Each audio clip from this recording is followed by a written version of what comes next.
цахилгааны үн нэмсэнтэй холбоотойгоор цаашдаа төлөвлөж байгаа ажлуудтай холбоотойгоор хоёр асуулт асууя.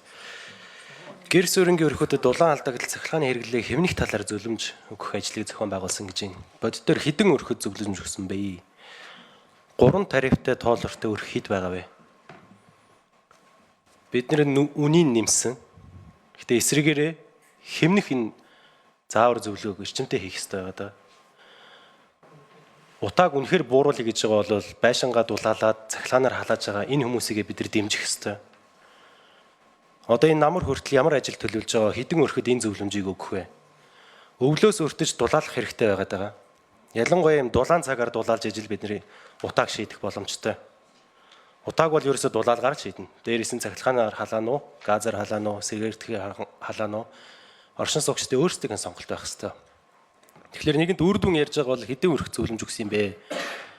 Утаа эхлэхээс өмнө дахиад хэдэн өрхөд зөвлөмж өгөөд хэдэн өрхийг ийм хэтэрхий их цахилгааны зардал гардгийг нь хэмнэх боломжийг бүрдүүлж байгаа ажлын төлөвлөгөө нь юу байна гэсэн эхний асуулт. Хоёрдугаарх нь болохоор ер нь манай төр засгийн хамгийн том үүрэг гэдэг бол тодорхой байх явдал. Тодорхойгүй байгаагаас болоод гэр суурин газар байшин гэрээ дулаалж чаддаггүй, модоо тарьж чаддаггүй, нүхэн жорлонгоо одоо био жорлон болгож бас өөрчилж чадахгүй байгаад байгаа. Төлөвлөлтийн гол зорилго гэдэг нь бол тодорхой мэдээллээр иргэдийг хангах ёстой явдал. 8 дүрэгт 422 төрлийн техникийн шинжилэл хийнэ гэсэн төлөвлөгөө байна. Яг бодитоор аль хороодуудад ийм шинжилгээ ажил хийж байгаа вэ? Одоо утааг бууруулъя гэд цахилгаан халаагаарч шилжсэн боловч цахилгаан 380-аар ирдэггүй. 220-оор ирдэггүй. Тийм өрхүүд их байдаг. Тэгээ буцаагаад 100-аа оруулж ирээд галаад төлөд эхэлдэг. Яг аль хороодууд энэ 2025 оны өвөл цахилгаан тасрахгүй байх юм. Тэр хороодуудын нийтдээ хэдэн өрх байгаа? Энийг нийслэлийн хөгжлийн ерөнхий төлөвлөгөө 2040 дээр уялдуулж өгсөн үү?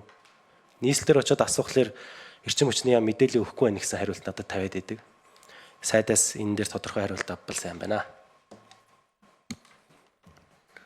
За, Ганжиргийн Лувсан Жомсгшүүний асуултанд за 5 номерын микрофонд за Лувсан Жомсгшүүний асуултанд хариулъя. Гэр ороллын аль өрхөөдийг дулаалах зөвлөмж өгье гэж.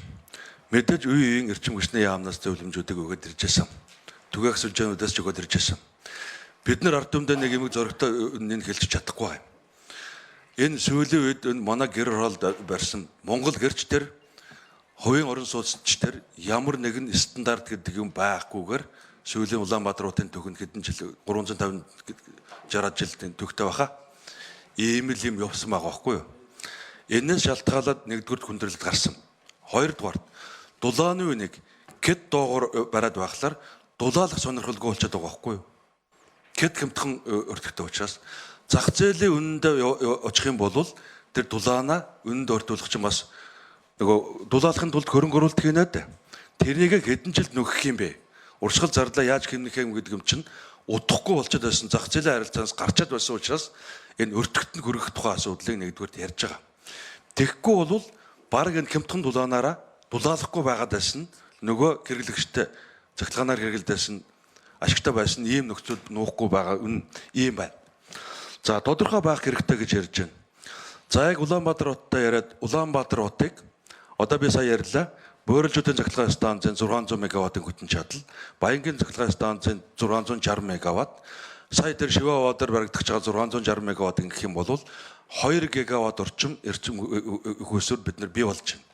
Энийг Улаанбаатар хот руу авч ирэхэд Улаанбаатар Багаанга дүүрэг дээр 500 кВт-ийн нэг дэд станц, Урах наран хороол дээр 500 кВт-ийн нэг дэд станц, Сонгийн сум дээр Баянцог сум руу орж магадгүй шүү Төв аймаг руу. Нэг 500 кВт-ийн дэд станцаар хооронд нь болохоор Улаанбаатар хотын хоёр талд 1 гигаваттын хүчин чадалтай цахилгаан эрчим хүчнүүд ирнэ. Түүнээс цаашаа Улаанбаатар хот руу дахиад 220 кВт дуулгаад 110 35 гэдэг ингээд буурлах байгууламжийг явуулахад Улаанбаатар хотод таны ахалж байгаа 240-тай яхад эхний одоо 2031 32 онд хүртэл 2 тэрбум долларын хөрөнгө оруулалт хэрэгтэй гэдэг ийм тооцоо гарсан. Улаанбаатар хотын засаг даргын урлагч даваа далаа.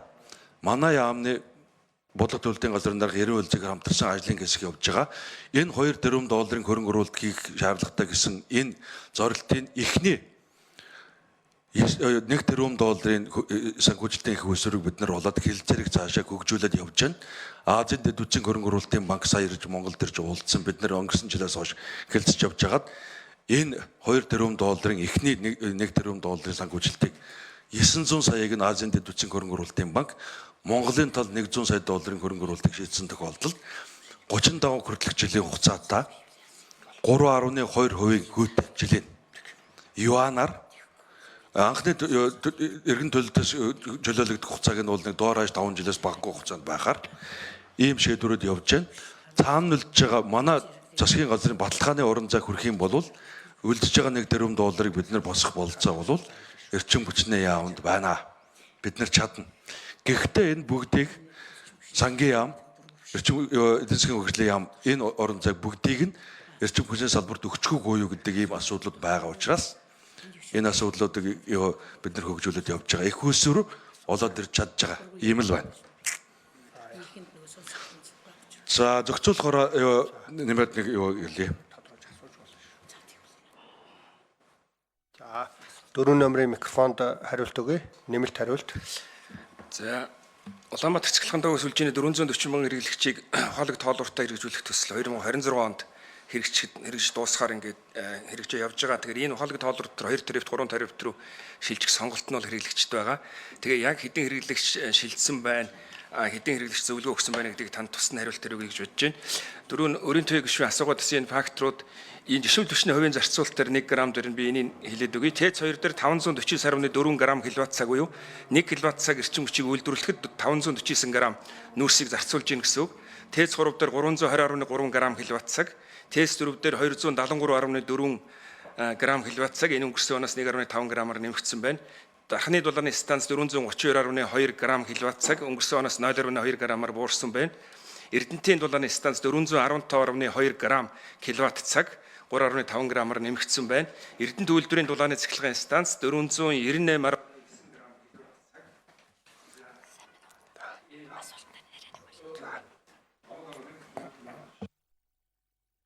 За 4-р микрофонд 1 минут факторны анализ ганцхан грамм нүүрсэл яриад байна. Өөр хүний нүүрс технологи яриарэ. түвшний зардал бол дийлэнх хувийн эзэлдэг 70 задгадын станц гэхэд 1364.1 грамм киловатт цаг буюу 70 задгадын станц 3 мегаваттын блоктой. Тэгэхээр энэ блокийн хүчин чадлын англи тест рүү бол 123 мегаватт байж байгаа дээдлийн. Тэгэхээр энэ нэгжийн хүчин чадлын агрегатээс хамаарат цахилгаанд бол юм байна. Дулаан дээр бол бас килограмм гекалаар тооцдог.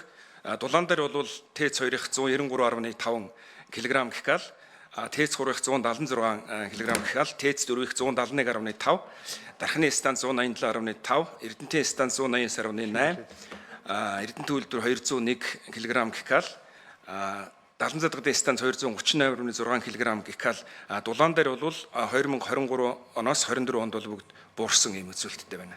За ойлголоо.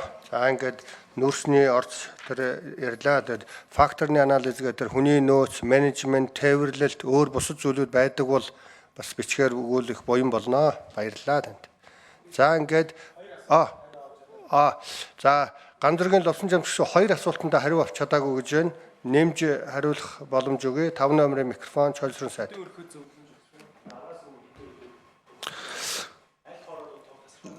Лувсан жамсгчийн асуултанд хариулъя. Орчны бохирлыг бууруулах үндэсний хороог 2023 онд дуустал эрчим хүчний сайд бий тулгайлж явсан юм. Гэтэл нийслэлтийн агаарын бохирлыг бууруулах ажлыг нийслэлтийн засагтаар хариуцна гэдэг ийм шийдвэр гарсан учраас Улаанбаатарт энэ зөвлөгөөнүүдийг ярьж байгаа. Хот илүүд тооцоол мэдээлэл танд өгөх болно.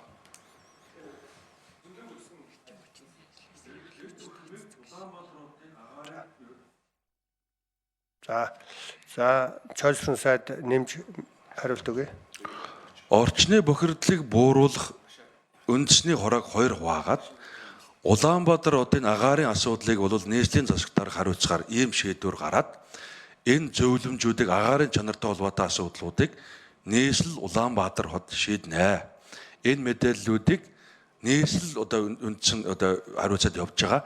Бид эрчим хүчний салбар зүгээр нийслэлтэй тус болоод нэмэлт мэдээллүүдийг өгөөд явж байгаа гэж ойлгож байна шүү. За 3 номерын микрофонд нэмэлт хариулт өгье.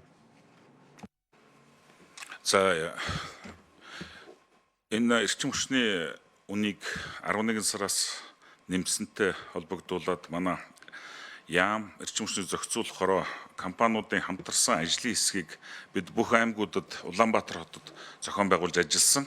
Санал гомдол өргөдөл хүлээж авч за түрүүн Лувсан Жамск гишүүний хэлдгээр яг одоо шин Улаанбаатар хотын хэмжээнд бид нийтдээ 400 өргөдөл гомдол ирсний 135 айлаар нь ороод тэр айлуудын одоо нөгөө дулаан алдагдал, цахилгааны алдагдал, хэрэглээний өсөлт, үн төлбөрийн одоо талаарх зөвлөмжийг бол яг газар дээр нь одоо Улаанбаатар хотын 6 дүүрэгт бол өгсөн байгаа.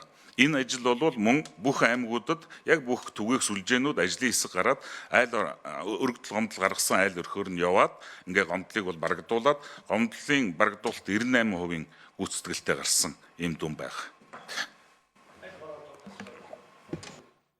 За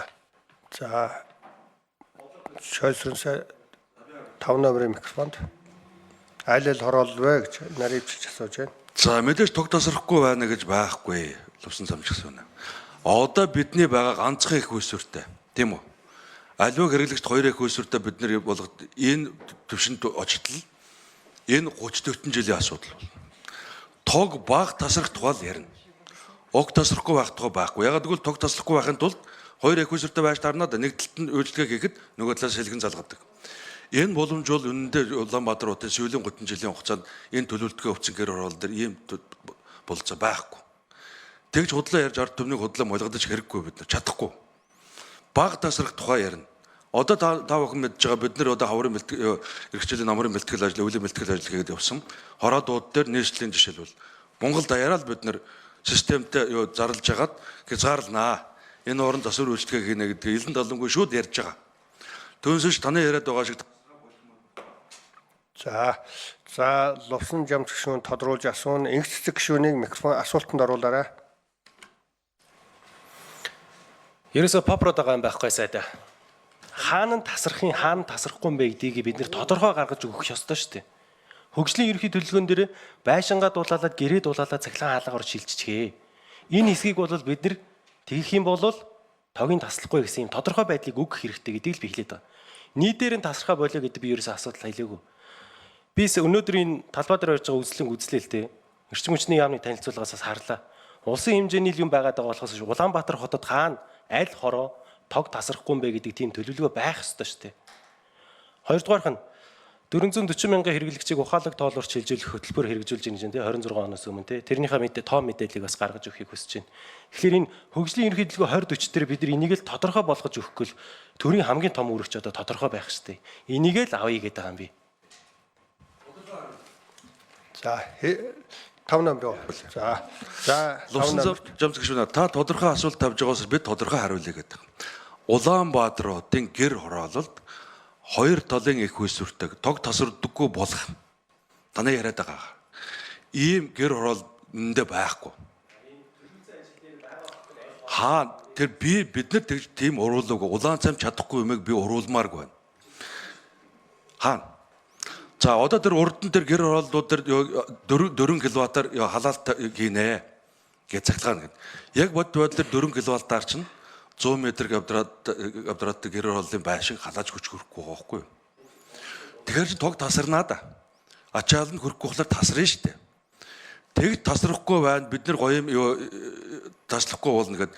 Хэрвээ тог таслахгүй гэх юм бол 2 талын их хүйсвэртэй. Бүр ярих юм бол тэр хэрэглэгч дахиад одоо генератороор байж тог тасрахгүй бол.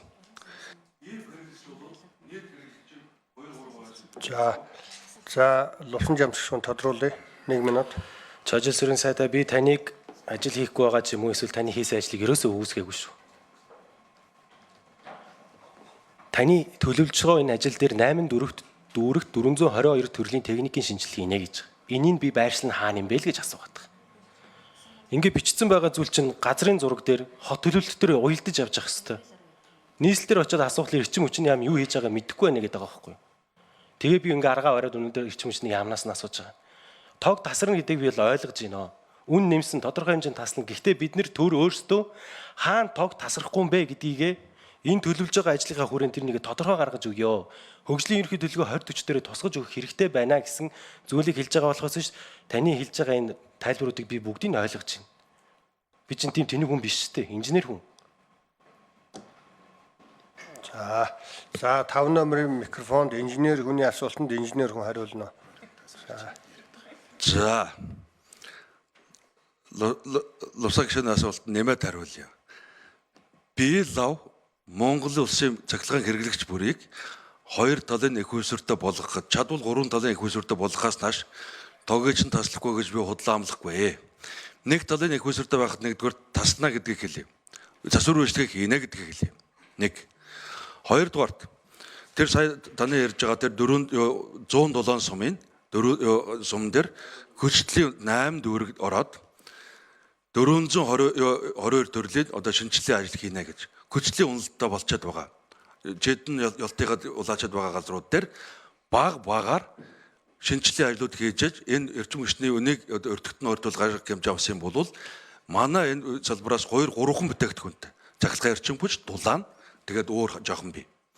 Энэ бүтээгдэхүүнийхээ чанарыг нэмэгдүүлэхэд шүүмжил баг одоо гарахын тулд байгаа их усур 77 тэрбум төгрөгөөр энэ шинжилгээ ажлуудыг хийж жоохон багасхийг гэсэн ийм шийдвэр гаргаад зорилт төвшөнд нь өнөөдөр баталчаад байгаа.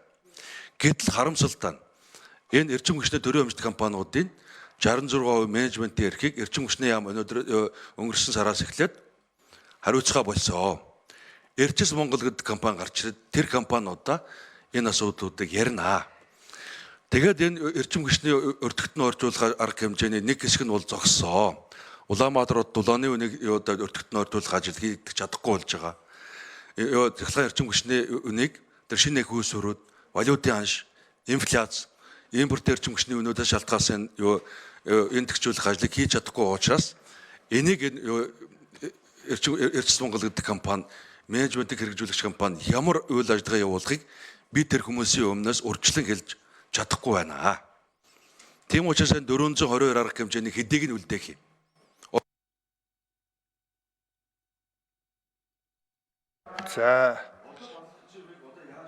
За Бадамдоржийн Пунсламаг шүү асуулт